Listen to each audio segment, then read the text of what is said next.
કાપડ માર્કેટમાં આવ્યા ટેક્સટાઇલ એજન્સીના નામે કરોડોની છેતરપિંડી કરનાર મુખ્ય સૂત્રધાર રોહિત ઉર્ફે પંકજ તેલપુરિયાને સુરત ઇકોસેલ ક્રાઇમ બ્રાન્ચે વીઆઈપી રોડ શિવ કાર્તિક એન્કલેવથી ઝડપ્યો છે.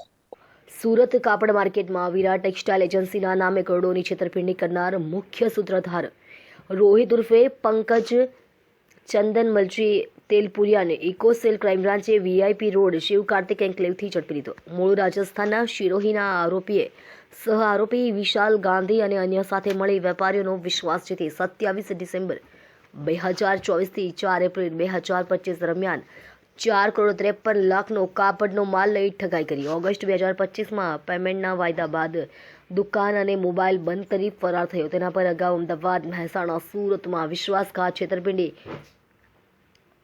ફોજદારી, લૂંટ, અપહરણના 9 જેટલા ગુના નોંધાયેલા છે. સારોલી પોલીસ સ્ટેશનમાં ગુનો દાખલ થતા ઇકોસેલે તપાસથી કોર્ટે 7 દિવસના પોલીસ કસ્ટડી રિમાન્ડ આપ્યા છે. માલની વેચાણી અને અન્ય આરોપીઓ વિશે સઘન પૂછપરછ ચાલુ છે.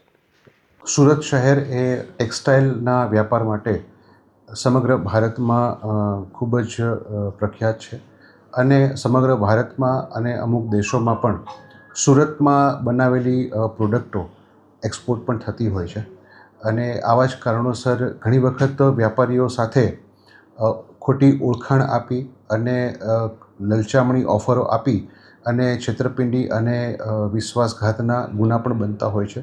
એવા જ એક કિસ્સામાં હાલના ફરિયાદીશ્રી સાથે આરોપી રોહિત તેલપુરિયાએ કુલ 4.53 કરોડની વિશ્વાસઘાત આપી અને ટેક્સટાઇલનો માલ લઈ અને છેતરપિંડી કરેલ. જે અનુસંધાને ગુનો દાખલ થયા બાદ તપાસ દરમિયાન આરોપી મળી આવતા તેની ધરપકડ કરવામાં આવેલ છે.